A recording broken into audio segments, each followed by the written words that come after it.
تعالى في كلامه المجيد. أعوذ بالله من الشيطان الرجيم. بسم الله الرحمن الرحيم. سيقول السفهاء من الناس ما ولاهم عن قبلتهم التي كانوا عليها قل لله المشرق والمغرب يهدي من يشاء إلى صراط مستقيم. وكذلك جعلناكم أمة وسطا لتكونوا شهداء على الناس ويكون الرسول عليكم شهيدا. وما جعلنا القبلة التي كنت عليها إلا لنعلم من يتبع الرسول ممن ينقلب على عقبيه وإن كانت لكبيرة إلا على الذين هدى الله وما كان الله ليضيع إيمانكم إن الله بالناس لرؤوف رحيم. اللہ تبارک و تعالی نے ان آیات مقدسہ میں ارشاد فرمایا ہے کہ سیقول السفہاء من الناس ما ولاہم، البتہ کہیں گے جو کم عقل ہیں لوگوں میں سے کہ کس چیز نے ان کو اپنے قبلے سے پھیرا ہے. تو اے میرے نبی صلی اللہ علیہ وسلم فرما دیجئے کہ اللہ ہی کے لیے مشرق ہے اور مغرب ہے، اور اللہ تبارک و تعالی چاہتے ہیں جس کو ہدایت عطا فرماتے ہیں صراط مستقیم کی. تو ایک بات تو کل کے درس میں نے عرض کر دی تھی کہ سب سے اول کعبہ یہی کعبہ ہے. آدم علیہ السلام کا قبلہ بھی یہی تھا، پھر آدم علیہ السلام کے بعد تمام انبیاء علیہم السلام کا قبلہ بھی یہی تھا، سیدنا ابراہیم علیہ السلام کا قبلہ بھی یہی تھا.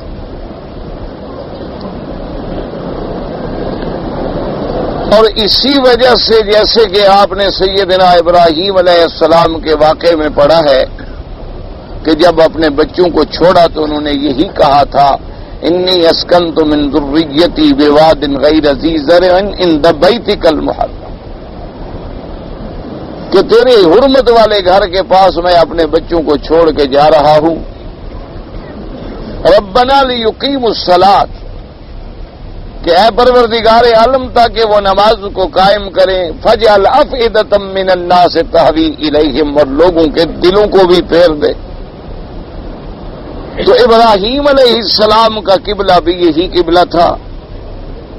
اس کے بعد کچھ عرصے کے لیے اللہ تبارک و تعالی نے بنو اسرائیل کے انبیاء کو حکم دیا کہ وہ بیت المقدس کی طرف نماز پڑھیں، کیونکہ مسجد اقصی جو ہے وہ بھی ایک اللہ تبارک و تعالی کی سرزمین میں عزت والا مقام ہے. تو انبیاء بنو اسرائیل نے نمازیں پڑھی مسجد اقصی کی طرف. عیسیٰ علیہ السلام انبیاء بنو اسرائیل میں سے سب سے آخری نبی ہیں. عیسیٰ علیہ السلام کا قبلہ بھی مسجد اقصی تھا. عیسیٰ علیہ السلام کے بعد زمانہ فترت ہے تقریباً 600 سال. اس کے بعد بعثت ہوئی حضرت سیدنا محمد الرسول اللہ صلی اللہ علیہ وعلا آلہ واصحابہ وسلم تسلیما کثیرا کثیرا. تو حضور صلی اللہ علیہ وسلم نے بھی، چونکہ آپ سابقہ انبیاء کے بھی مصدق تھے اور جتنی سابقہ کتابیں اللہ نے اتاری ہیں ان کے بھی تصدیق فرمانے والے تھے، تو اللہ تبارک و تعالی نے انہیں بھی اسی قبلے کی طرف رکھا. حضور صلی اللہ علیہ وسلم بھی مسجد اقصی کی طرف نماز پڑھتے رہے. مکی زندگی میں بھی اور ہجرت کے بعد مدنی زندگی میں بھی تقریباً 16 مہینے یا 17 مہینے. پھر اللہ نے حکم دیا کہ آپ اصل کعبہ کی طرف اپنا رخ پھیر لیں. تو یہ بات تقریباً جو ہے الحمدللہ کل کے درس میں نے عرض کر،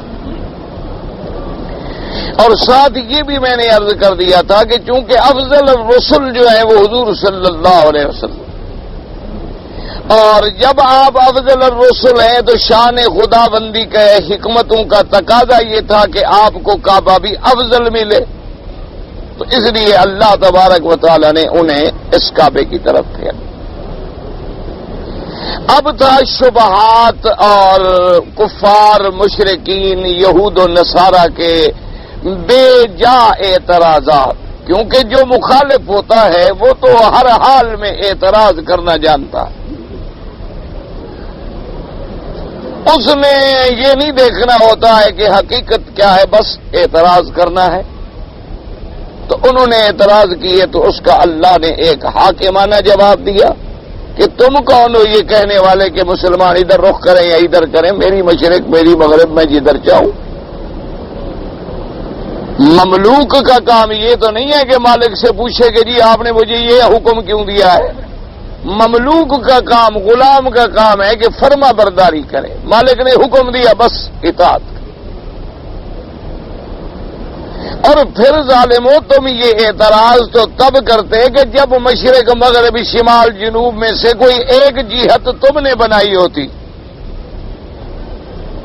پھر تو تم کہہ سکتے تھے دیکھو جی یہ جو چیز ہم نے بنائی ہے ادھر سے اللہ نے کیوں ہٹا دیا۔ تو جب تم نے کچھ بھی نہیں بنایا اور تم کچھ بھی نہیں ہو، ایک مخلوق ہو، اور مشرق اور مغرب کی جہاد کا خالق مالک جو ہے وہ اللہ تبارک و تعالی ہے، تو پھر تم کون ہو اعتراض کرنے والے؟ قل للہ المشرق والمغرب۔ اور دوسرا حکیمانہ جواب عطا فرمایا کہ میرے نبی آپ ان کو یہ کہہ دیں کہ بھئی یہ قبلہ مقرر کرنا جو ہے اس کی وجہ کیا ہے، کیوں مقرر کیا جاتا ہے؟ تاکہ اللہ تبارک و تعالیٰ کی عبادت، اللہ تبارک و تعالیٰ کی بندگی، اللہ تبارک و تعالیٰ کی اطاعت کے لیے کوئی جہت معین کر دی جائے تاکہ اسی طرف اس کے بندے رخ کریں اور اس کے راستے پہ پہنچنے کی کوشش کریں۔ تو میری مرضی میں جس بندے کو جس راستے سے اپنی طرف بلا لوں، میں نے جب چاہا تو مسجد اقصی والے راستے سے اپنے انبیاء کو ہدایت اور صراط مستقیم پہ پہنچایا، اور میں نے جب چاہا تو قبلے کی طرف سے ان کو ہدایت پہ پہنچایا، یہدی من یشاء الی صراط مستقیم۔ بس اب اگلی آیات میں یہ سمجھیں کہ جیسے کعبہ افضل بقعہ من بقاع الارض، ساری دنیا کی سرزمین میں سے افضل جگہ جو ہے وہ کعبہ، حتیٰ کہ آقا انعامدار نے صلی اللہ علیہ وسلم نے قسم کھا کے فرمایا کہ واللہ انک لخیر ارض اللہ۔ آپ نے قسم کھائی، فرمایا مجھے اللہ کی قسم ہے اے سرزمین کعبہ، تو اللہ کی زمین میں سب سے بہتر ٹکڑا۔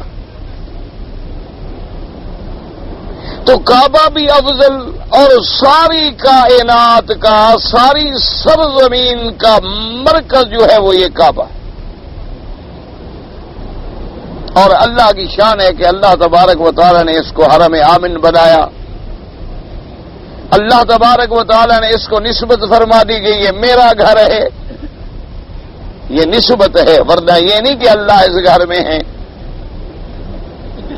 اللہ کی شان تو بہت بلند ہے، یہ تو اللہ نے نسبت فرما دی کہ میرا گھر، اور جب خدا فرما دیں گے میرا گھر تو پھر اس کی شان کا کون مقابلہ کر سکتا ہے؟ تو اس کے ساتھ اب یہ بھی سمجھیں کہ یہ اللہ نے اس کو ایسی شان بخشی ہے کہ جیسے آپ مثلا ایک خیمہ بناتے ہیں اور اس کے درمیان میں ایک لکڑی کھڑی کرتے ہیں، عمود کھڑا جس پہ خیمہ کھڑا ہوتا ہے، اور اس کے باہر آپ رسیاں باندھتے ہیں اور اس کو مضبوط کرتے ہیں، لیکن اگر کوئی اس عمود کو کھینچ لے تو پھر خیمہ نیچے آ پڑے گا، باہر والی رسیاں اس کو پھر فائدہ نہیں پہنچاتی، چونکہ اس کا قیام جو ہے وہ اسی عمود پر ہے۔ تو اللہ کا یہ کعبہ مرکز زمین میں بھی ہے، اللہ کا یہ کعبہ عین اس کعبے کے جو آسمانوں کے اوپر بیت المعمور ہے اس کے بھی نیچے ہے، اور اللہ تبارک و تعالی نے اس کو گویا ایک ایسی علامت رکھا ہے کہ جب تک یہ قائم ہے اللہ تبارک و تعالیٰ کی اس دنیا کا عالم دنیا کا نظام قائم ہے، اور جب اس کو ختم کیا جائے گا تو پھر اس دنیا کی انتہا ہو جائے۔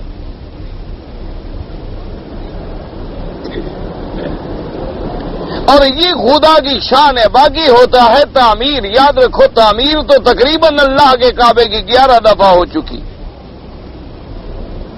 اور یہاں تک اس کی تزئین کا، مرمت کا، آرائش کا، اصلاحات کا کام ہے، وہ تو الحمدللہ ہر دور میں ہے، اب بھی ہو رہا، وہ تو ہر دور میں ہوتا چلا آیا اور ہوتا چلا جائے گا۔ اور پھر ایک ہے کعبۃ اللہ کو مثلاً گرا کے بنانا، لیکن گرانے والے کی نیت جو ہے وہ تعمیر ہے، اور ایک ہوتا ہے خدا نہ کرے کہ کعبے کو گرانے میں نیت ہے تخریب کی، تو اس قسم کا جب بھی کسی نے ارادہ کیا تو اللہ نے اپنے کعبے کی خود حفاظت فرمائی، جیسے کہ یہ بات کتابوں میں ثابت ہے، اور قرآن مقدس میں بھی ایک واقعہ موجود ہے ابرہہ کا، کہ جب ابرہہ نے اللہ کے کعبے کو گرانا چاہا تو خدا نے اس کے لشکر کو ختم کر دیا، اور وہ بڑے بڑے ہاتھی لے کے آیا، اور اللہ نے ابابیل بھیجی اور ان کو عذاب ایسا نازل فرمایا کہ ان کا نام و نشان بھی ختم ہو گیا، اور اب ان کا ذکر بھی نہ ہوتا اگر اللہ قرآن میں ان کا واقعہ بیان نہ فرما دیتے، لوگ بھول جاتے، بات ہی ختم ہو جاتی۔ اسی طرح تبا نے جو یمن کے بادشاہوں میں سے بادشاہ گزرا ہے، تبا الاکبر جسے کہتے تھے، کیونکہ کئی تبا گزرے ہیں، جیسے کئی فرعون گزرے ہیں، کئی کیسر گزرے ہیں، کئی کسرا گزرے ہیں، اسی طرح یمن کے بادشاہ جو ہیں اور تبا کہلاتے تھے، تو تبا الاکبر جب آیا اس نے بھی ارادہ کیا دل میں کہ اللہ کے اس کعبے پہ میں چڑھائی کروں، تو اس وقت بھی اللہ تبارک و تعالی نے عذاب نازل کیا، اور ایک ایسا اندھیرا چھا گیا کہ کچھ نظر نہیں آتا تھا، تمام لشکر اس کا رک گیا، حتیٰ کہ ہاتھ اپنے بندے کا اپنا ہاتھ بھی اس کو نظر نہیں آتا۔ تو جب وہ ظلمت چھا گئی، اندھیری چھا گئی، تو اب اس نے اپنے علماء کو بلایا جو اس وقت اس کے زمانے میں اس کے ساتھ تھے، انہوں نے کہا پتہ نہیں یہ کیا اللہ کا عذاب ہے، بھی کوئی دعا کرو اللہ پاک رحمت کرے۔ خدا کو تو مانتے تھے۔ انہوں نے کہا کہ بادشاہ سلامت، بات یہ ہے کہ ہمارے خیال میں ایک بات آتی ہے، اگر آپ سچی بات بتا دیں تو پھر آپ سے پوچھیں۔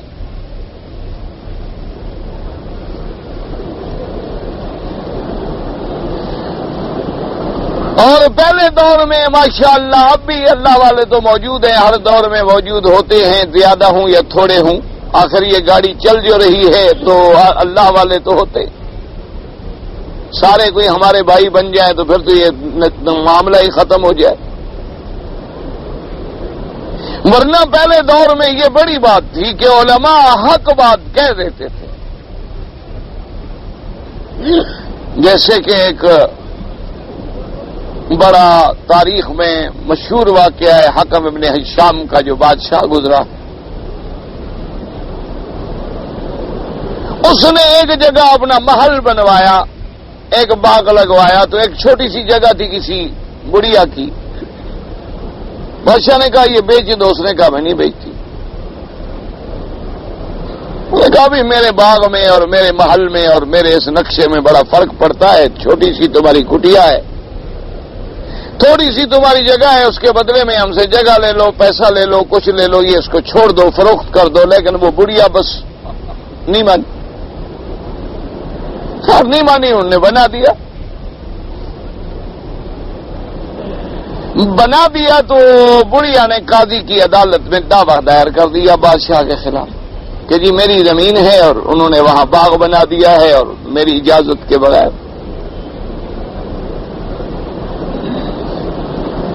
اب قاضی نے سوچا کہ میں اس کا کیا حل کروں۔ ایک دن قاضی صاحب نے آمدن نے ایک ایسا راستہ اختیار کیا کہ جہاں سے بادشاہ نے گزرنا تھا، اور وہیں انہوں نے مٹی کی ایک بوری بھری اور گدا ساتھ بندھا ہوا تھا، اور قاضی صاحب اس بوری کو زور لگا کے اٹھا رہے تھے، اور بادشاہ کی سواری گزری۔ بادشاہ نے دیکھا کہ میرا قاضی ہے، اتنا بڑا عالم ہے، تو احترام تو ہوتا تھا علماء کا۔ اس نے سواری روک دی، اس نے کہا حضرت کیا بات ہے، کیا کر رہے ہیں آپ؟ انہوں نے کہا کچھ نہیں، بس مٹی کی ضرورت تھی، مٹی یہاں سے اٹھا کے لے جا رہا ہوں، اپنے گھر ور میں مکان شکان میں مجھے کوئی ضرورت ہے مٹی کی، اور وہ بوجھ زیادہ ہے تو اٹھایا نہیں جا رہا۔ بادشاہ نے سوچا کہ میں نوکروں کو حکم دوں تو یہ ایک عالم کی توہین ہے، بادشاہ خود بھی اتر پڑے اور زور لگایا اس کی مدد کی قاضی صاحب کی اٹھانے کے لیے، لیکن دونوں نہ اٹھا سکے۔ بوری بھری ہوئی اور قاضی اور بادشاہ دونوں کون سے بوریاں اٹھانے والے تھے بیچارے؟ زور لگایا، انہوں نے کہا کہ بھائی اب حضرت ناراض نہ ہوں تو میں حکم دیتا ہوں آپ کو یہ بوری پہنچ جائے گی۔ اور نے فرمایا دیکھو بادشاہ، اگر اتنی ایک بوری مٹی کی نہ تم سے اٹھائی جاتی ہے نہ مجھ سے اٹھائی جاتی ہے، اگر تم نے ایک بڑھیا کی زمین چھین لی ہے تو اس کا بوجھ قیامت میں اٹھا لو گے؟ بادشاہ کو بات سمجھ آ، انہوں نے کہا بھی قاضی صاحب نے تو یہ پھر مجھے سمجھانے کے لیے یہ سارا قصہ کیا تھا۔ اسی وقت انہوں نے حکم دیا کہ وہ سارا باغ سارا محل اس بڑھیا کو دے، سب اسی کو۔ تو ہر دور میں الحمدللہ علماء حق ہوتے ہیں اور رہیں گے انشاءاللہ۔ باقی یہ علیحدہ بات ہے کہ جہاں اہل حق ہوتے ہیں وہاں باطل والے بھی ہوتے ہیں، وہاں جھوٹے بھی ہوتے ہیں، وہاں مکار بھی ہوتے ہیں، وہاں خود غرض بھی ہوتے ہیں۔ تو اس عالم نے بھی اس نے کہا کہ دیکھو بادشاہ سلامت، بات یہ ہے کہ جس راستے سے ہم گزر رہے ہیں ہمارے راستے میں ایک جگہ ہے مکہ مکرمہ، اور وہاں اللہ کا ایک گھر ہے، اس گھر کے بارے میں تو تم نے کوئی بری نیت نہیں کی؟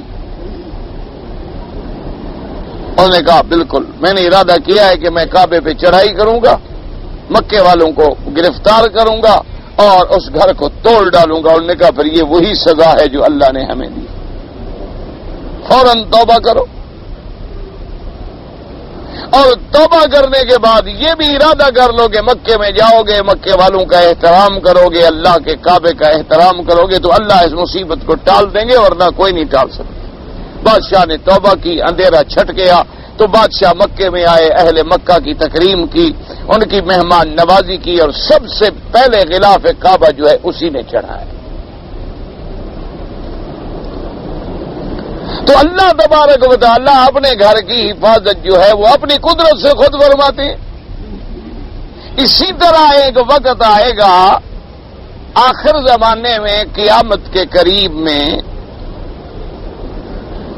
میرے آقا نے فرمایا کہ 80,000 کا لشکر لے کر ایک آدمی نکلے گا کہ میں جا کے اللہ کے کعبے کو گرا دوں اور توڑ دوں۔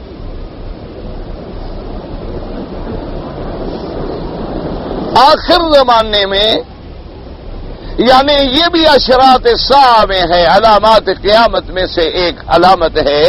آپ نے فرمایا کہ ایک شخص نکلے گا اور وہ 80,000 کا لشکر لے کر آئے گا اسی مدینہ منورہ کے راستے سے،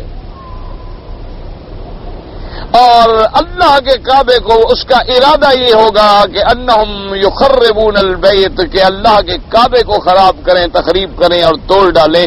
فرمایا کہ جب وہ مقام بیدا میں پہنچے گا وہ لشکر، اللہ کی طرف سے ایسا عذاب آئے گا کہ سب کے سب زمین میں دھس جائیں گے، صرف ایک آدمی بچے گا۔ 80,000 کا لشکر جو ہے، یکسف اللہ بہم الارض، اللہ انہیں زمین میں دھسا دے، ایک آدمی صرف بچے گا جو آ کے لوگوں کو خبر دے گا کہ یہ ہو گیا۔ تو اس وقت بھی اللہ تبارک و تعالیٰ اپنے کعبے کی حفاظت خود فرمائے، لیکن جب اس نظام عالم کو ہی ختم کرنا مقصود ہے میرے اللہ کا، دنیا کو بھی ختم کرنا ہے، تو پھر کعبہ پہ حملہ کرے گا، حبشہ کا بادشاہ ہوگا۔ حضور نے فرمایا کہ انی انظر الیہ، گویا میں اس کو دیکھ رہا ہوں کہ سیاہ رنگ کا وہ آدمی ہے، پنڈلیاں اس کی بڑی باریک باریک ہیں، اور اللہ کے کعبے کی اینٹ سے اینٹ توڑ رہا ہے، اور اس کے بعد پھر قیامت کا نظام آ جائے گا۔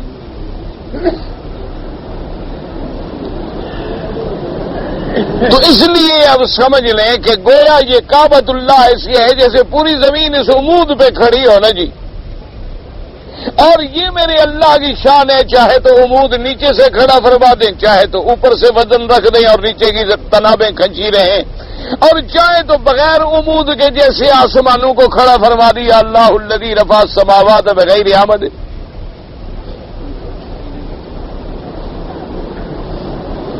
تو یہ تو ہو گیا کعبۃ اللہ کا مقام اور کعبۃ اللہ کی عظمت اور اس کی حرمت، اور اسی لیے حدیث مبارک میں یہ بھی آتا ہے کہ 120 رحمتیں خاص صرف اللہ کے اس کعبے پہ نازل ہوتی ہے روزانہ۔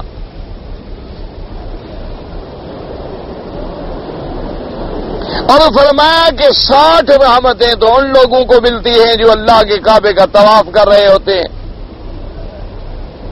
اور 40 ان کو ملتی ہیں جو نوافل میں نماز میں مشغول ہیں اللہ کے گھر کے اندر،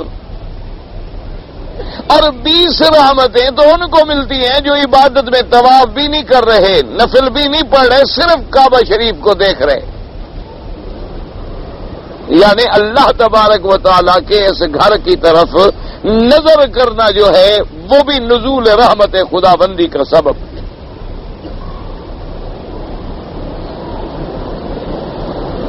اسی لیے حکم ہے کہ جب بھی کعبۃ اللہ پہ نظر پڑے،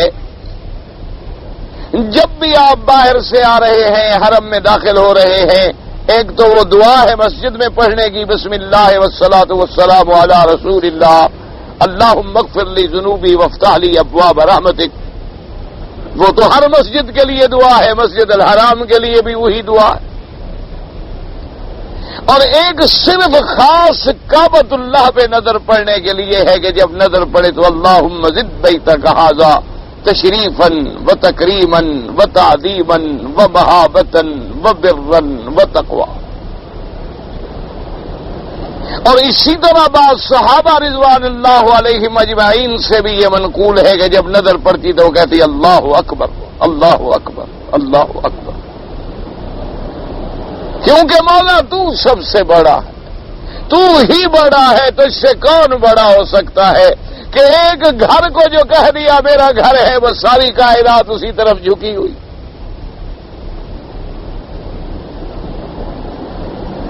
اور اسی لیے علماء کرام نے یہ بھی فرمایا کہ تمام روئے کائنات میں، روئے زمین پر کوئی ایسی جگہ نہیں ہے کہ جہاں ایک نیکی کا بدلہ 1,00,000 ملے، کوئی زمین نہیں ہے پوری دنیا۔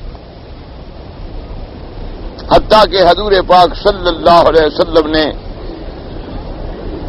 جس صحیح حدیث مبارک میں جو بات ملتی ہے وہ یہ ہے کہ مسجد اقصی میں اگر نماز پڑھے تو ایک کا 500 ملے گا، اور مسجد نبوی میں یعنی مدینہ پاک میں نماز پڑھے مسجد کے اندر تو ایک نماز کا 1,000 ملے گا، اور مسجد الحرام میں نماز پڑھیں تو 1,00,000 ملے گا۔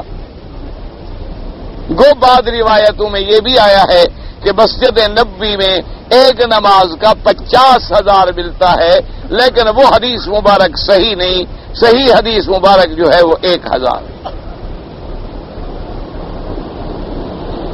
اور دوسری بات یہ بھی یاد رکھ لیں کہ مسجد نبوی میں جو 1,000 ملے یا اللہ زیادہ دے دے، اللہ کے آگے کون سی کمی ہے؟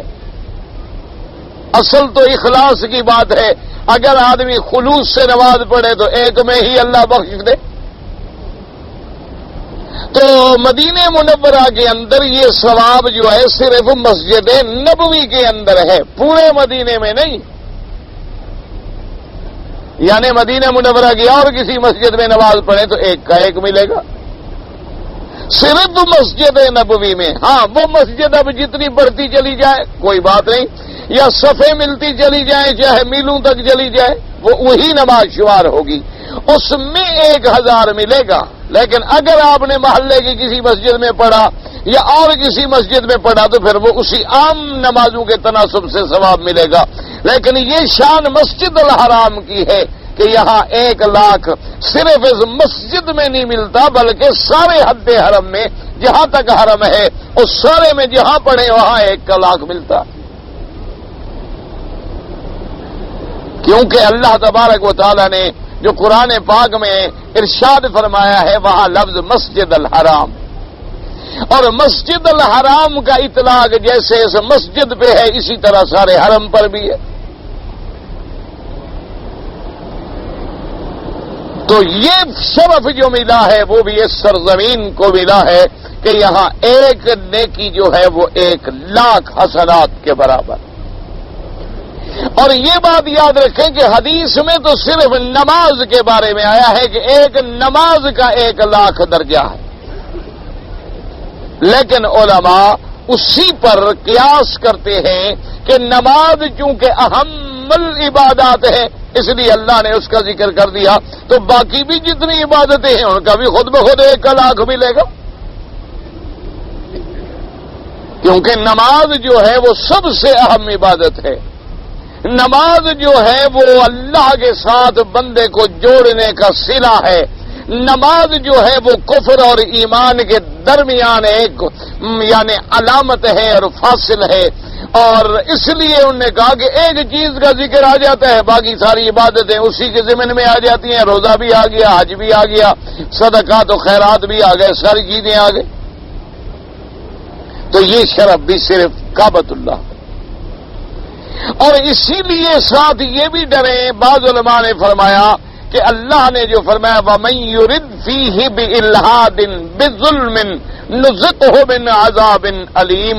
انہوں نے فرمایا کہ ساری دنیا میں برائی کا ارادہ کرو، لیکن جب تک برائی نہ کرو تو گناہ نہیں ہوتا، نہ پکڑ آتی ہے.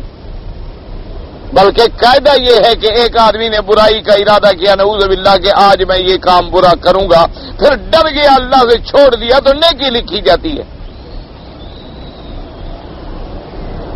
اور جب تک وہ برائی نہ کرے نہیں لکھی جاتی. اچھا نیکی کا ارادہ کیا نہ بھی کرے تو لکھی جاتی ہے. ایک آدمی نے ارادہ کیا کہ بھئی انشاءاللہ آج تو بھئی نماز پڑھ کے بس ایک طواف کر کے ہی گھر جانا ہے، ارادہ کیا، حالانکہ طواف نہیں کر سکا. اللہ نے فرمایا میرے بندے نے ارادہ تو کیا تھا، لکھ لو. اسی لیے علماء کہتے ہیں، دیکھا نہیں آپ نے دیکھا ہوگا تبلیغ والے بزرگ ہیں نا، وہ کہتے ہیں نیت تو کر لو. وہ اسی لیے کہتے ہیں بابا تم جانا نہ جانا وہ نیت تو کر لو، اس لیے کہ نیت پر تمہیں ثواب تو ملنا شروع ہو جائے نا. باقی تو جانا نہ جانا تو اللہ کے ہاتھ میں ہے، جب اللہ چاہیں گے تو تم جاؤ گے. تمہارا ثواب لکھنا تو شروع ہو جائے، نام تو لسٹ میں لگ جائے. تو اس لیے بعض علماء نے فرمایا کہ یہ اللہ کا کعبہ جو ہے، مسجد الحرام جو ہے، یہ ایسا نازک مقام ہے کہ یہاں برائی کا ارادہ بھی کرو تو اللہ سزا دیتے ہیں. ایک تو ہے برائی کرنا، دعا کرو اللہ ہر مسلمان کو بچائے، اللہ ہمیں بھی بچائے، آپ کو بھی بچائے، ہر مسلمان کو بچائے، اور اللہ حرم شریف کا ادب نصیب کرے. خدا کی قدرت ہے ہم لوگ جو پرانے ہو جاتے ہیں نا بے ادب ہو جاتے ہیں.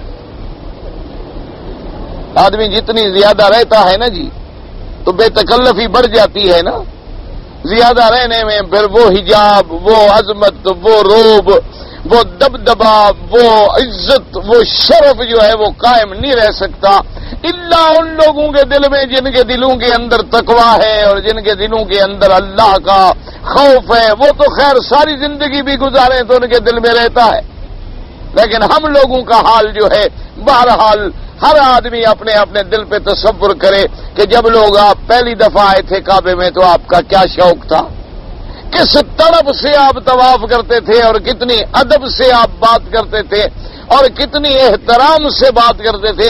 اب دیکھا نہیں بعد حاجی بیچارے آتے ہیں حج پہ یا عمرے پہ، مسئلے آگے پوچھتے ہیں کہ جناب ہم حج پہ آئے ہوئے ہیں، یہاں میاں بیوی آپس میں مل سکتے ہیں؟ وہ سمجھتے ہیں کہ یہ بھی بے ادبی نہ ہو جائے.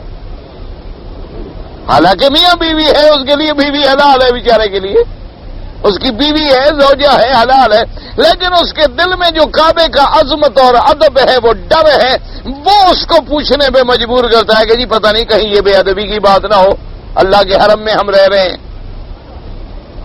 لیکن جب آدمی پرانا ہو جاتا ہے تو خدا کی قدرت ہے کہ پھر ادب ختم ہو جاتا ہے. پھر پہلے ادب ختم ہوتا ہے، جب ادب ختم ہوگا پھر بے ادبی شروع ہو جاتی. پھر آپ دیکھیں گے حرم میں رہتے ہیں، جیبیں بھی کاٹ رہے ہیں، حرم میں رہتے ہیں، جھوٹ بھی بول رہے ہیں، حرم میں رہتے ہیں، اپنے بچوں سے بچیوں سے بھیک منگوا کے پیسے جمع کر رہے ہیں اور اپنے گھروں میں لاکھوں روپے جمع کر کے بھیج رہے ہیں اور لوگوں کے سامنے اپنی چھوٹی چھوٹی بچیوں کو بھکاری بنایا ہوا ہے. اور اللہ تبارک و تعالی معاف کرے، لوگ بعض بندے بیچ رہے ہیں، بعض کسی کی فوٹو بدل رہے ہیں، بعض اللہ معاف کرے منشیات اور حرام چیزوں کے اندر بھی الجھے ہوئے ہیں. اور فلم شلم دیکھنا یہ تو اب عام بات ہے. یہ تو ماشاءاللہ بڑی بڑی لمبی داڑھیوں والے حافظ قرآن جو ہیں وہ بھی رات کو اینک لگا کے اچھی طرح دیکھتے ہیں. انا للہ و انا الیہ راجعون. لا حول ولا قوت الا باللہ العلی العظیم. اس کے سوا بندہ کیا کہہ سکتا؟ اس کے علاوہ نہ تو کسی کے ہاتھ میں کوئی چیز ہے، دل اللہ کے ہاتھ میں ہے اور مولوی کے ذمہ ایک بات کہنا ہے، باقی کسی نے مانے نہ ماننے وہ ہمارے بس میں تو ہوتا کہ ہم کسی کو زبردستی بنوا لیں گے. لیکن کتنے بڑے دکھ کی بات ہے کہ جوں جوں وقت گزر چلا جاتا ہے. اور آپ نے دیکھا ہوگا کوئی ایسے نوجوان بھی ہیں ماشاءاللہ قرآن شریف پڑھتے ہیں کعبے میں، دل آتا ہے کہ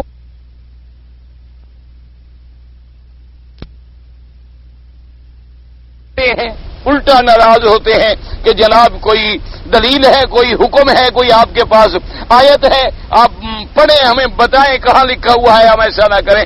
خدا کے بندے، ادب کے لیے بھی اب آپ کو ادب سکھانے کے لیے بھی ہر جگہ اگر آپ دلیل مانگیں گے، اللہ معاف کرے پھر آپ سے کوئی دلیل مانگے کہ آدمی اپنا پیشاب پی لے تو کیا گناہ ہے، اس پہ کوئی دلیل پڑھو، پھر آپ کیا کریں گے؟ کوئی دلیل ہے آپ کے پاس؟ پڑھیں آپ، کوئی جس کو آیت آتی ہو پڑھے. خدا کے بندے، دین تو ہے ادب کا نام. آخر یہ کس آیت کا حکم تھا کہ جب حضرت ابی ایوب انصاری کے گھر میں میرے مدنی سرکار نے قیام فرمایا تو حضور نے فرمایا کہ ہم نیچے رہتے ہیں تم اوپر رہو. تو ابی ایوب اور ان کی بیوی اوپر چلے گئے اور حضور صلی اللہ علیہ وسلم نیچے والے کمرے میں چلے گئے. تو ابی ایوب نے کہا کہ اپنی بیوی سے کہ دیوار سے لگ کے کھڑی رہو، ایسا نہ ہو کہ ہم حضور کے اوپر رہیں. یہ کس حکم میں، کس آیت میں لکھا ہوا تھا کہ ایسا کرو؟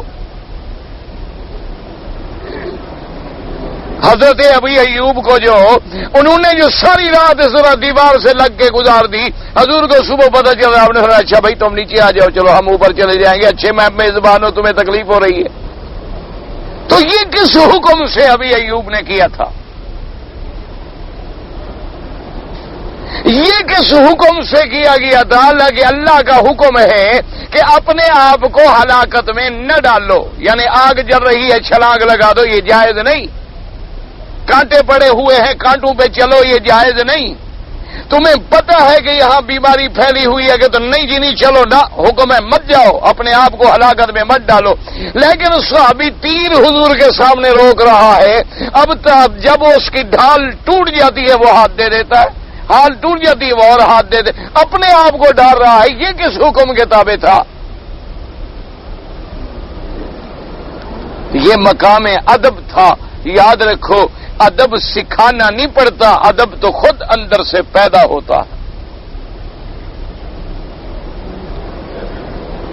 جن لوگوں میں استاد کا ادب ہے، والدین کا ادب ہے، جن لوگوں کے دلوں میں اپنے جن سے علم حاصل کیا ہے ان کا ادب ہے، یعنی آپ اندازہ فرمائیں ایسے لوگ بھی دیکھے گئے ہیں. حضرت مولانا محمد ادریس صاحب رحمت اللہ علیہ کان دہلوی جو بڑے شیخ الحدیث بھی تھے، شیخ التفسیر بھی تھے، ان کے استاد تھے استاد رسول خان رحمت اللہ علیہ. تو اب یعنی ادریس رحمت اللہ علیہ شیخ الحدیث بن گئے، شیخ التفسیر بن گئے، بڑے محدث بن گئے، لیکن استاد کو آتا دیکھتے نا سامنے تو کانپنے لگ جاتے، کہہ رہے اب بھی استاد سے مجھے ڈر لگتا ہے. وہ خود اتنے بڑے عالم ہو گئے، اتنے بڑے پائے یعنی شیخ بن گئے کہ استاد بھی احترام کرتے تھے، لیکن استاد کو دیکھتے تو خوف آتا۔ مجھے یاد ہے میں اللہ کے حرم میں بیٹھے ہوں، ایک ایس پی صاحب ہیں ہمارے علاقے کے، اپنا فضل محمود ان کا نام ہے، بہرحال وہ بڑے ہی صالح لوگوں میں ہیں، اللہ نے ان کی بڑی اصلاح فرما دی کہ کیا پولیس افسر اور پھر کیا اللہ والا اور تہجد گزار، اللہ کی مرضی ہے جس کو جدھر چاہے پھیر دے۔ تو وہ جناب بہرحال ہمارے مہمان ہوئے، میرے والد صاحب رحمۃ اللہ علیہ زندہ تھے، تقریباً یہ 73 کی بات ہے۔ تو میں نے کہا خان صاحب مجھے شاید حرم میں درس کی وجہ سے رات کو دیر ہو جائے یا دوست راستے میں مل جاتے ہیں حج میں، دیر ہو جائے تو آپ آواز دے کر کھانا منگوا لینا۔ خیر میں چلا گیا اور خدا کی قدرت ہے مجھے دیر ہو گئی، میں گیا، میں نے پوچھا خان صاحب کھانا وغیرہ کھا لیا؟ انہوں نے کہا نہیں۔ گھر والوں سے پوچھا، انہوں نے کہا ہم سے کسی نے مانگا نہیں۔ خیر میں کھانا لیا، میں نے کہا خان صاحب میں نے آپ سے کہا تھا کہ بھئی آپ آواز دے دیں اور کھانا وہ رکھ دیں گے، آپ کھانا لے لیں۔ تو انہوں نے کہا خدا جانتا ہے آپ کے والد صاحب کا جو بچپن سے ہمارے دلوں میں احترام ہے، مجھے اب بھی ڈر لگتا ہے کہ اندر مولانا سوئے ہوئے ہیں اور گلی پہ کھڑے ہو کے میں آواز دے دوں۔ اب یہ کوئی مسئلہ نہیں ہے، یہ کوئی مسئلہ نہیں، یہ تو ادب ہے جس کو خدا نصیب کر دے۔ دعا کرو اللہ ہمیں بے ادب نہ بنائے، اللہ تبارک و تعالی ہمیں بے ادبی سے بچائے اور ادب سے محروم نہ فرمائے۔ اور یہ یاد رکھیں ہمیشہ قاعدہ ہے کہ جو بے ادب ہوتا ہے، جیسے بزرگوں نے لکھا ہے کہ بے ادب محروم شدت فضل رب، وہ اللہ کے فضل سے محروم ہو جاتا ہے، اس کو پھر کبھی نعمت نہیں ملتی۔ جس نے بے ادبی کی سمجھو مارا گیا۔ اب وہ بے ادبی قرآن کی کرے، قرآن والوں کی کرے، حدیث کی کرے، حدیث والوں کی کرے۔ اب وہ بے ادبی جو ہے ائمہ محدثین کی کرے، ائمہ فقہا کی کرے۔ بعض لوگ تو ایسے ہیں نا جی، ائمہ فقہا کا امام ابو حنیفہ، امام شافعی، امام مالک، امام احمد بن حنبل رحمہم اللہ تعالی علیہم اجمعین کا نام ایسے لیتے ہیں جسے معلوم ہوتا ہے ان کی برادری کے تھے، ان کے کوئی چھوٹے تھے، کمی کسائی تھے، ان کے گھر میں کام کرتے تھے۔ انا للہ و انا الیہ راجعون، یعنی نام ایسے لیں گے، ایسے معلوم ہوگا جیسے ان کے گھر چپراسی رہے ہوں۔ اتنی بے ادبی، دعا کریں اللہ تبارک و تعالی سب کو ہدایت دے اور ہمیں بھی ہدایت۔ ہم لاکھ جناب اڑیں، لاکھ پر پائیں، یاد رکھو ہم لوگ ان کے ایک خدمت حدیث، ایک حدیث رسول کی خدمت کا مقابلہ بھی نہیں کر سکتے۔ اور جن کو یہ مسئلہ نہیں ہوتا، بعض بزرگ تھے نا جی، وہ ایسا کرتے کہ رات کو جو روٹی بچ جاتی نا تو صبح اپنے شاگردوں سے کہتے کہ وہ رات والی روٹی لے آؤ، رات والی روٹی لے آؤ، اسے گرم کر لو اور چائے کے ساتھ لے آؤ، ناشتہ ہم اسی روٹی سے کریں گے۔ وہ کہتے حضرت نئی روٹی تازہ تیار ہے، کہتے بھائی یہ کل کی ہے نا، کل جو ہے وہ حضور سے قریب ہے، آج تو بعید ہے نا، جو کل گزر گیا وہ زمانہ حضور سے زیادہ قریب ہے نا، جو کل کی چیز ہے بہرحال کل، بہرحال وہ کل ہے، آج ہے، پھر جو آنے والا ہے وہ کل اور ہے۔ تو اس لیے وہ کہتے جس کا زمانہ حضور کے قریب ہو گیا سبحان اللہ، وہ تو ہم سے زیادہ اچھی چیز ہو گئی۔ تو جن ائمہ کا زمانہ حضور کے ساتھ مل گیا، جن صحابہ کا زمانہ حضور کے ساتھ مل گیا، جو خیر القرون میں پیدا ہوئے، ان کے بارے میں اگر ہم زبان کھولیں تو پھر ہمارے اپنے خاتمے کی فکر کرنی چاہیے۔ ہاں ایک ہے کسی کے قول پہ عمل نہ کرنا، نہ کرے، کسی کا فرق نہیں پڑتا۔ اگر آج پوری دنیا مثلا شیخ الاسلام ابن تیمیہ رحمۃ اللہ علیہ، شیخ الاسلام ابن القیم رحمہ اللہ، اور اسی طرح شیخ الاسلام محمد ابن عبد الوہاب رحمہ اللہ اور ائمہ کو برا بلا کہے، گالیاں دے، تو کیا نتیجہ ہوگا؟ ان کے عمل، ان کے درجات بڑھتے چلے جائیں گے، تمہارے عمل تو گرتے چلے جائیں۔ انہوں نے تو دین کی ایک خدمت کی جن کا نمونہ تمہارے سامنے ہے کہ آج پورے کرۂ ارضی میں ایک اسلام کے نمونہ، اسلام کا نام کہنے کے برابر تو ہم کہہ سکتے ہیں بھی شکر ہے اللہ کا جہاں قرآن و سنت ہے۔ تو اس لیے ہمیشہ یاد کریں اللہ تبارک و تعالی ادب نصیب فرما دے۔ تو یہ سرزمین جو ہے اس لیے حکم ملا کہ جب نظر پڑے تو کیا کہو، اللہ اس گھر کی عزت میں اضافہ فرما، اس کی عظمت میں اضافہ فرما، اور میرا اللہ جو اس کی عزت کرے اس کو بھی عزت عطا فرما، جو اس کی عظمت کرے اس کو بھی عظمت عطا فرما، اور اس کی عظمت کو قیامت تک بحال فرما۔ یہ دعا سکھلائی گئی اس گھر کے لیے، چونکہ یہ ساری کائنات میں سے، ساری زمین میں سے افضل بقعہ جو ہے بقاء الارض میں سے، اور ساری دنیا کی مساجد میں سے افضل مسجد جو ہے وہ مسجد الحرام۔ اللہ تبارک و تعالی نے اسے یہ شرف بخشا۔ اب اس کے بعد اگلی آیت میں اللہ فرماتے ہیں وَكَذَلِكَ جَعَلْنَاكُمْ أُمَّةً وَسَطًا لِتَكُونُوا شُهَدَاءَ عَلَى النَّاسِ۔ اللہ نے فرمایا میرے مدنی صلی اللہ علیہ وسلم، جیسے کعبہ مرکز ہے اسی طرح ہم نے تیری امت کو بھی امت وسط بنایا ہے۔ وسط کا اصل معنی ہوتا ہے درمیان۔ کیا معنی؟ یعنی نہ حد سے نکلنے والے، نہ حد سے زیادہ نیچے گرنے والے، نہ افراط میں پڑنے والے، نہ تفریط میں پڑنے والے، کہ آدمی بڑھانے پہ آئے تو حد سے بڑھا دے، جیسے کہ عیسائیوں نے بڑھانے پہ آئے، بڑھاتے گئے حتیٰ عیسیٰ علیہ السلام کو خدا کا بیٹا بنا دیا، حد سے نکل گئے۔ یہودی بڑھانے پہ آئے، عزیر علیہ السلام کو خدا کا بیٹا بنا دیا، اور گھٹانے پہ آئے تو عیسیٰ علیہ السلام کو نعوذ باللہ یوسف نجار کا بیٹا کہہ دیا، اور قتل کرنے کے در پہ ہو گئے۔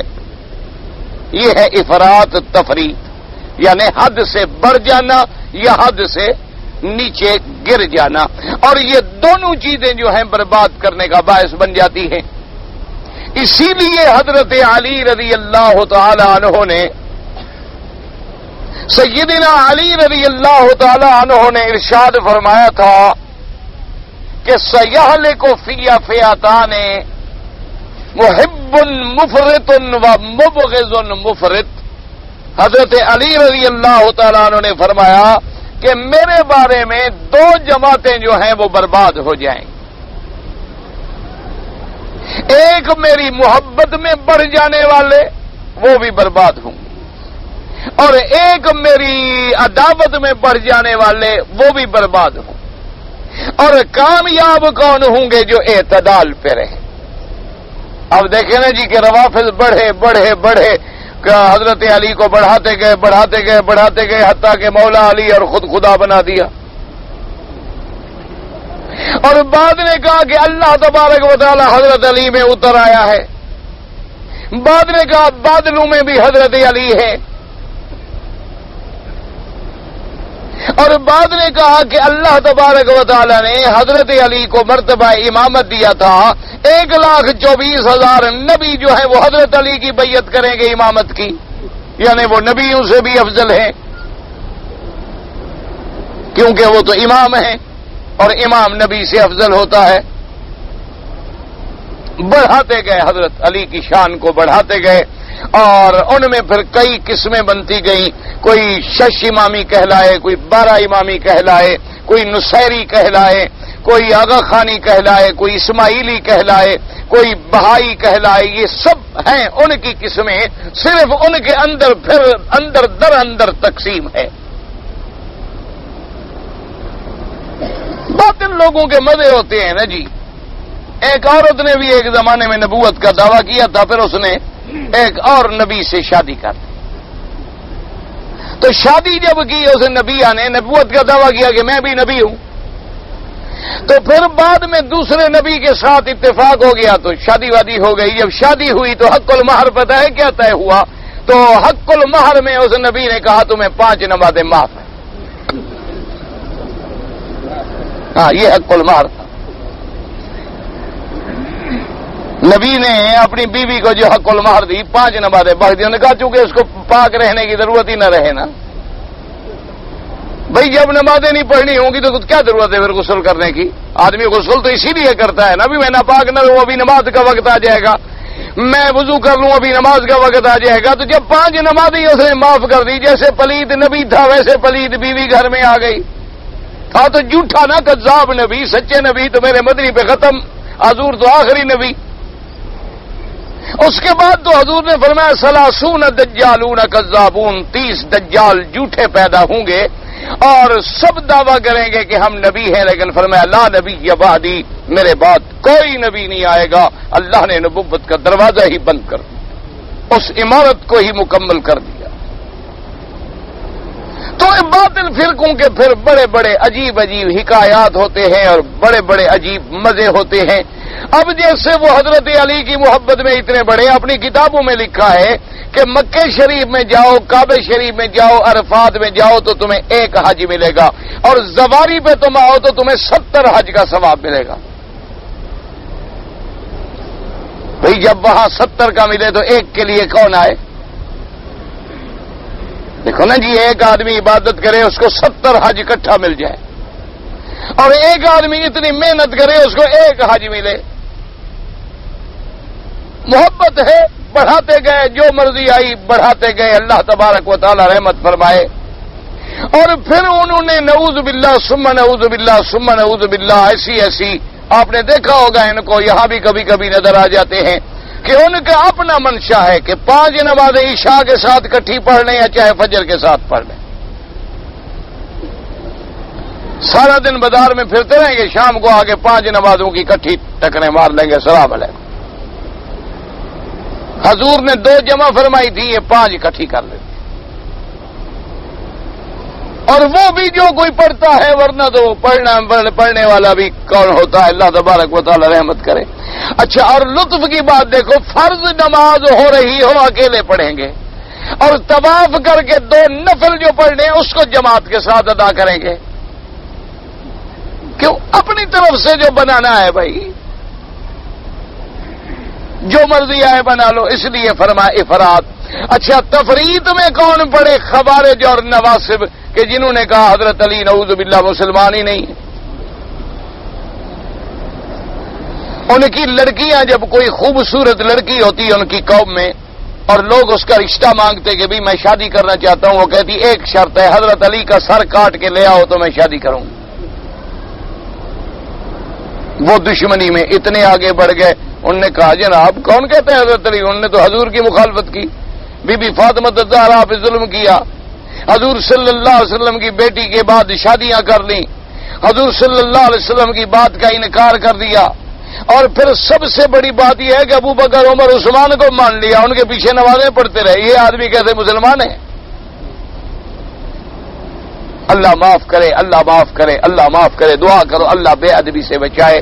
ہم صحابہ کے بھی غلام ہیں، اہل بیت رسول کے بھی غلام، ہمارے لیے دونوں واجب الاحترام ہیں، ہمارے لیے دونوں واجب التکریم ہیں۔ کسی کی شان میں بھی گستاخی جو ہے ہم اس کو دین کے خلاف سمجھیں۔ تو اسی لیے اللہ نے فرمایا کہ میرا مدنی دیکھو، میں آپ کی امت کو بھی ایک شان دیتا ہوں کہ کعبہ بھی ہم نے ایسا دیا جو وسط میں ہے، اور آپ کی امت کو بھی امت وسط بنایا، اعتدال والی امت، جس میں نہ افراط ہوگا نہ تفریط ہوگی۔ یہ نہیں کہ خدا کو ماننے پہ آئے تو پھر بالکل نبیوں کو ہی نہ مانے، اور یہ بھی نہیں کہ نبی کو ماننے پہ آئے تو خدا کا بیٹا بنا دیں یا خود خدا بنا دیں، نہ، اعتدال، توحید پہ قائم، رسالت پہ قائم، اور صحابہ کی حقانیت پہ قائم، اللہ کے قرآن کے حقانیت پہ قائم، امتن وسطا، اور درمیانی۔ اور یہ اعزاز ہے، آپ نے دیکھا ہے نا جی، سیٹیں پڑی ہوں تو سب سے بڑا معزز مہمان خصوصی جو ہے اس کو درمیان میں بٹھایا جاتا ہے۔ اور فرمایا کہ یہ بات میں نے کیوں دی ہے؟ لِتَكُونُوا شُهَدَاءَ عَلَى النَّاسِ، کہ آپ کی امت کو میں نے ساری دنیا کے لوگوں پہ گواہ بنانا ہے، اور گواہ کے لیے ضروری ہے کہ وہ دیانت والا ہو، امانت والا ہو، صداقت والا ہو، اعتدال والا ہو۔ ایسا گواہ نہ ہو جو چھوٹی سی بات پہ ناراض ہو کہ گواہی گز بڑھا دے، اور ایسا بھی نہ ہو جو بالکل اس کو گھٹا دینا۔ آپ کی امت کو ہم نے سارے جہان پہ گواہ بنا، لِتَكُونُوا شُهَدَاءَ عَلَى النَّاسِ، کہ جب قیامت کے دن اللہ تبارک و تعالیٰ کے نبی تشریف لائیں گے، اللہ تبارک و تعالی انبیاء علیہم السلام سے پوچھیں گے کہ آپ نے اپنی امت کو تبلیغ کر دی ہے، دعوت پہنچا دی تھی کہ نہیں پہنچائی؟ اللہ تو جانتے ہیں، صرف اس کا دنیا پہ اظہار ہوتا۔ تو اس وقت امتیں انکار کریں گی تو گواہی دینے والے کون ہوں گے؟ امت محمد مصطفیٰ۔ اس لیے فرمایا لِتَكُونُوا شُهَدَاءَ عَلَى النَّاسِ وَيَكُونَ الرَّسُولُ عَلَيْكُمْ شَهِيدًا، تم ساری دنیا پہ گواہی دو گے اور تمہاری دیانت، صداقت، امانت کا گواہ کون ہے؟ محمد مصطفیٰ ہوں گے صلی اللہ علیہ وآلہ آلہ وصحابہ وسلم تسلیما کثیرا کثیرا۔ اب اس کے بعد فرماتی ہے وہی پہلا مسئلہ، وَمَا جَعَلْنَا الْقِبْلَةَ الَّتِي كُنْتَ عَلَيْهَا إِلَّا لِنَعْلَمَ مَن يَتَّبِعُ الرَّسُولَ مِمَّن يَنقَلِبُ عَلَىٰ عَقِبَيْهِ۔ اللہ نے فرمایا اور نہیں کیا ہم نے قبلہ جس پہ آپ تھے، یعنی مسجد اقصی کو ہم نے کچھ دنوں کے لیے قبلہ رکھا، کیوں؟ تاکہ ہم دنیا کو بتلا دے کہ کون ہے جو میرے رسول کی اتباع کرنے والا ہے اور کون ہے جو اپنی ایڑیوں پہ گھوم کے پھرنے والا ہے۔ کیوں؟ جو بندے کا کام ہے اللہ کے نبی نے جو حکم دیا اطاعت کرے، کیونکہ وہ حکم اللہ کی طرف سے ہوتا ہے، اللہ کے پیغمبر اپنی طرف سے کوئی حکم نہیں دیتے ہیں۔ اب اگر اس نے اتباع کر لی، حکم ہے اقصی کی طرف نماز پڑھو تو آمنا، حکم ہے کعبے کی طرف نماز پڑھو تو آمنا، اللہ نے فرمایا ہم لوگوں پہ ظاہر کر دیں ورنہ ہمیں تو ہر چیز کا علم ہے۔ اور اس کے بعد میرے اللہ نے یہ بھی فرمایا وَإِن كَانَتْ لَكَبِيرَةً إِلَّا عَلَى الَّذِينَ هَدَى اللَّهُ، فرمایا یہ بات ہے تو بڑی بوجھل ہے، تو بڑی بھاری بات کہ کعبہ بدل جائے، لیکن فرمایا جن کو ہم نے ہدایت کی ہے ان کے لیے کوئی مشکل بات نہیں، وہ جانتے ہیں کہ ہمارے ذمے اطاعت محمد مصطفیٰ ہے صلی اللہ علیہ وآلہ آلہ وصحابہ وسلم۔ حضور نے مسجد اقصی کی طرف نمازیں پڑھی تو ہم بھی پڑھیں گے، حضور نے اللہ کے حکم سے رخ پھیرا تو ہم پھر جائیں گے۔ اس لیے صحابہ رضوان اللہ علیہم اجمعین مسجد میں نماز پڑھ رہے ہیں اور وہیں اطلاع پہنچتی ہے کہ اللہ نے فرما دیا فَوَلِّ وَجْهَكَ شَطْرَ الْمَسْجِدِ الْحَرَامِ۔ اب صحابہ نے یہ بھی پوچھنے کی کوشش نہیں کی کہ 2 گواہ ہوں 4 گواہ ہوں یا نماز پڑھ لیں بعد میں تسلی کر لیں گے، نماز میں کھڑے کھڑے پھر گئے کہ جب اللہ نے حکم دیا بات ختم ہو۔ دل میں کبھی وسوسہ بھی نہیں آیا کیونکہ ایمان اتنا قوی تھا نا کہ بھئی ہم تو غلام محمد ہیں، ہم تو حضور کے غلام ہیں۔ جب اللہ کے نبی نے فرما دیا ادھر پھرو بات ختم ہو گئی۔ اب زیادہ سوچ بچار میں پڑھنے کی ضرورت ہی کیا ہے؟ سوچ بچار میں تو وہ پڑھتا ہے جس کے اندر ایمان نہ ہو، جس کے اندر ایمان ہے اس کے تو ذمے ہی اطاعت ہے، ایمان استسلام، معنی یہ ہے اسلام کا کہ ہم اپنے آپ کو اللہ کے سپرد کر دیں، جو حکم ملے اس کی اطاعت کریں۔ اب اللہ نے فرمایا وَمَا كَانَ اللَّهُ لِيُضِيعَ إِيمَانَكُمْ، اللہ نے فرمایا میرا مدنی اب چونکہ ہم نے کعبہ بدل دیا ہے تو اب یہ سوال پیدا ہوتا ہے کہ جن مسلمانوں نے پہلے کعبے کی طرف نمازیں پڑھی ہیں فرمایا ان کی بھی نمازیں ضائع نہیں ہوں گی، اس لیے کہ وہ بھی تو میرے حکم پہ پڑھ رہے تھے، وہ بھی تو میرے حکم کی طاعت کر رہے تھے، میری بندگی کر رہے تھے، میری فرما برداری کر رہے تھے، اس لیے ہم ان کو بھی پورا ثواب دیں گے، اور اب جو لوگ کعبے کی طرف نماز پڑھیں گے ان کو بھی ہم پورا ثواب دیں گے۔ فرمایا وَمَا كَانَ اللَّهُ لِيُضِيعَ إِيمَانَكُمْ إِنَّ اللَّهَ بِالنَّاسِ لَرَءُوفٌ رَحِيمٌ، اور فرمایا میرا مدنی اللہ تبارک و تعالیٰ تو اپنے بندوں پہ بہت ہی مہربان ہے، رحمت فرمانے والے ہیں کہ وہ ان کی عبادت کیسے ضائع کر دیں، ان کی نمازیں کیسے ضائع کر دیں۔ اللہ تو رحم فرمانے والے، معاف فرمانے والے، اللہ تبارک و تعالیٰ تو سراپا رحم ہے، اس لیے جتنی عبادت ہو چکی ہے اس پر بھی ہم پورا اجر عطا فرمائیں گے اور اس پر بھی پورا اجر عطا فرمائیں گے۔ اللہ آپ کو بھی اور مجھے بھی اپنی رحمت نصیب فرمائے۔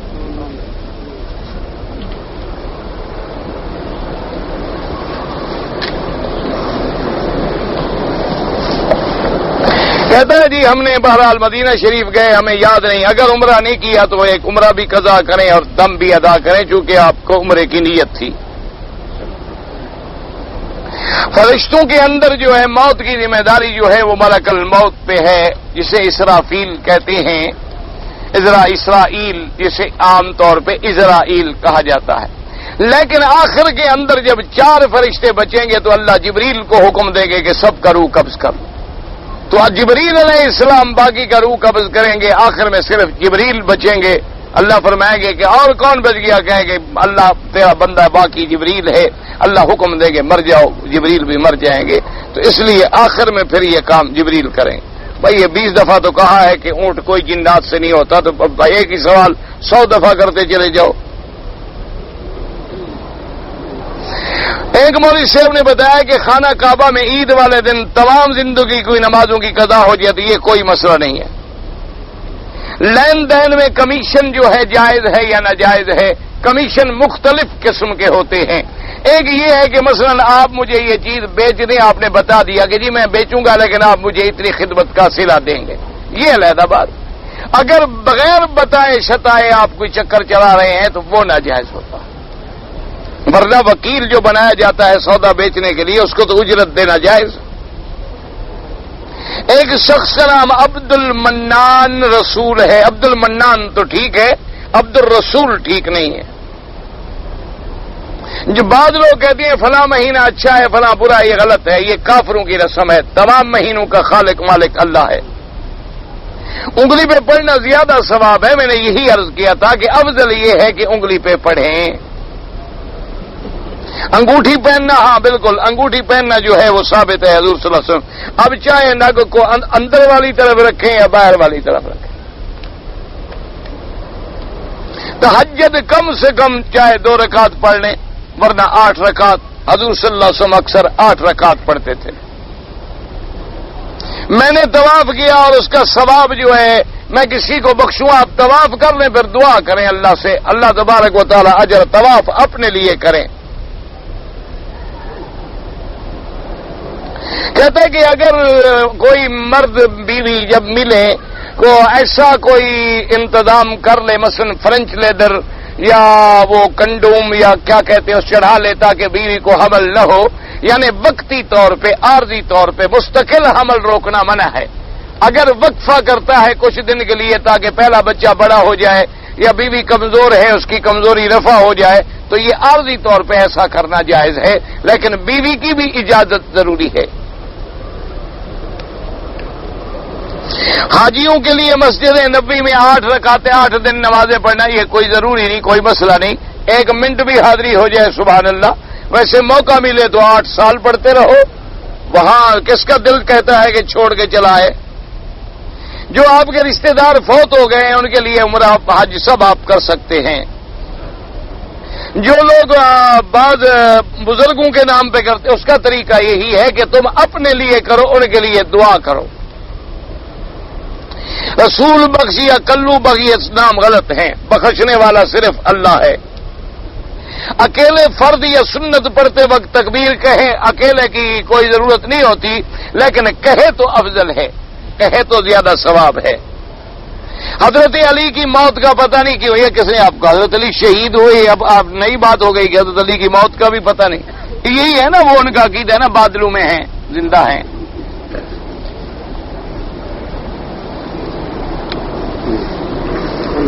جنابت کی حالت میں ہوں تو جواب دیں، نہ دیں تو بہتر ہے۔ اور سلام کا کہیں کہتا ہے بخاری شریف یہ صحیح، بھائی بخاری شریف میں تمام حدیثیں صحیح ہیں، اس لیے صحیح بخاری لکھ دیتے ہیں، کبھی بخاری شریف لکھ دیتے ہیں، کوئی بات نہیں ہوتی ہے سب۔ گاؤں کے گھر کے قریب ایک ہی مسجد ہے، اس میں ریاکاری لوگ ہیں، امام صاحب پہلے سے ہی مصلی پر آ کر بیٹھتے ہیں، پھر تکبیر کہی جاتی ہے، تو مسجد کی نماز نہ چھوڑو بس۔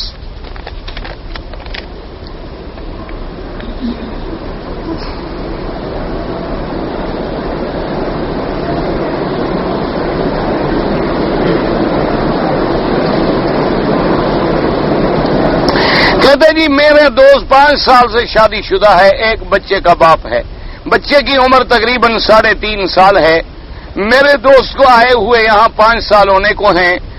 دوست نے اپنی بیوی کو لکھا کہ تم پردہ کرو. اس نے کہا میں پردہ نہیں کرتی, مجھے طلاق دے دو. تو تم جب 5 سال بیوی سے دور رہو گے تو یہی نہیں لکھے گی تو کیا لکھے گی؟ یعنی بیوی کا تو جرم ہے, تمہارا کوئی جرم نہیں کہ 5 سال سے تم یہاں بیٹھ. کہتے ہیں میرا بھائی اب دوست جو ہے بڑا نیک, اچھا نیک ہو گیا ہے کہ بیوی 5 سال سے علیحدہ بٹھائی ہوئی ہے. یہ کون سی نیکی ہے بھائی؟ جب تم اس کا حق ادا نہیں کر رہے ہو, اس کو مل نہیں رہے ہو, حقوق زوجیت ادا نہیں کر رہے ہو, تو وہ بے حیا نہیں بنے گی تو کیا کرے گی آخر غریب؟ سب سے بڑے مجرم تو تم ہو. اس نیکی کا کیا فائدہ ہے کہ تم یہاں نمازیں پڑھتے رہو اور بیوی 5 سال علیحدہ بیٹھی رہے؟ یہ کوئی نیکی شیکی نہیں ہے. اس کے حقوق ادا کرو.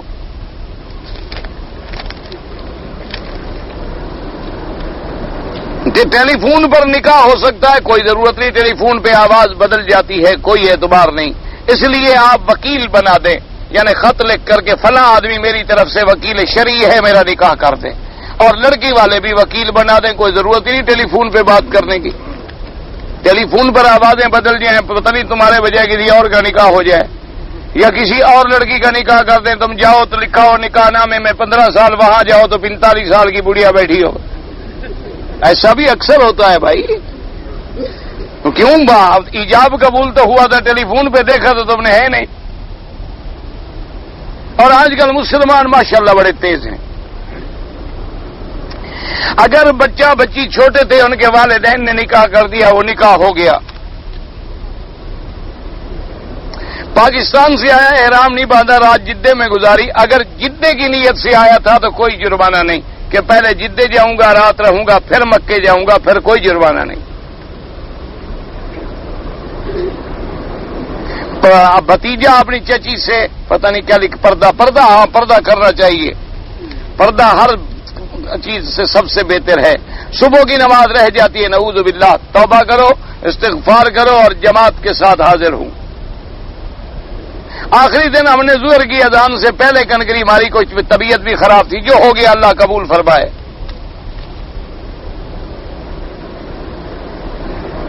ہم آئے ہیں جی, بھول کی وجہ سے میری باجی میری خالہ صاحبہ نے احرام نہیں باندھا, مکے میں پہنچ گئے.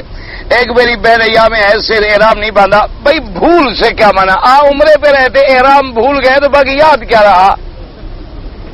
بہرحال عمرہ قضا کریں اور ایک ایک دم بھی ادا کریں. حیض میں بھی عورت احرام باندھ سکتی تھی, وہ بھی عمرہ قضا کرے جب پاک ہو جائے اور ایک ایک دم ادا کرے. مقام بیضا نہیں, بیضا مدینے پاک کے راستے میں ہے. بیت اللہ کے حدود حضرت آدم علیہ السلام کو بتائے گئے اللہ کی طرف سے. اور کھانا کھا رہا ہے تو سلام کرنا منع نہیں, لیکن اس لیے حکم ہے کہ نہ کرو گے, وہ مصروف ہے جواب نہ دے سکے.